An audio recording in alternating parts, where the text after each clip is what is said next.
তো ভাই এই হলো আপনার 16 কলামের ঘর। এটা হচ্ছে মেন গেট।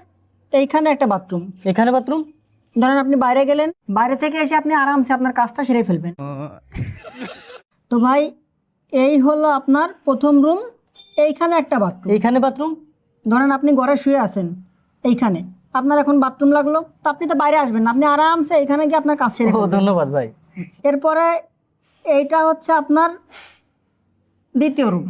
আচ্ছা, এইখানে দুইটা বাথরুম। দুইটা বাথরুম কেন? ধরেন এই ঘরে দুইজন শুয়ে আছে, এখন দুইজনের বাথরুম লাগলো, তো তারা তো আর বাইরে যাবে না, একজন এইটায় চলে যাবে, একজন এইটায় চলে যাবে। ভাই এইটা হলো আপনাদের রান্নাঘর। এইখানে একটা বাথরুম। রান্নাঘরে কেন বাথরুম? ধরেন আপনার বউ রান্না করতেছে, তো তার এখন চাপ দিল, সে এইখানে আরামসে বাথরুম করে আবার সে তার রান্না বান্নার কাজ শেষ করবে। আর তারপরে এইটা হলো আপনাদের ড্রয়িং রুম। এইখানে তিনটা বাথরুম। ড্রয়িং রুমে তিনটা বাথরুম কেন? ধরেন এখানে বাচ্চারা খেলা করতেছে, এখন যদি তাদের সবার একসাথে চাপ দেয়, একজন এটাই যাবে, একজন এটাই যাবে, একজন এটাই যাবে, ব্যাস। वो अलग ही लेवल का बंदा था। তারপরে ভাই এইটা হচ্ছে আপনাদের গেস্ট রুম। এইখানে চারটা বাথরুম। গেস্ট রুমে চারটা বাথরুম? ধরেন আপনি কোনো প্রোগ্রামের আয়োজন করলেন, আপনার এখানে গেস্ট আসলো 4 জন, তো এই গেস্টদের যদি বাথরুম লাগে তারা তো আর আপনাদের বেডরুমে যাবে না, একজন এটা যাবে, একজন এটা যাবে, একজন এটাই, একজন এটাই।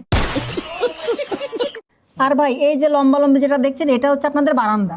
বারান্দায় তো ভাই বেশ কিছু সোফা টোফা দিতে হবে। না, বারান্দায় প্রতি 2 পা অন্তর অন্তর এক একটা বাথরুম। বারান্দায় বাথরুম যাবে? জি।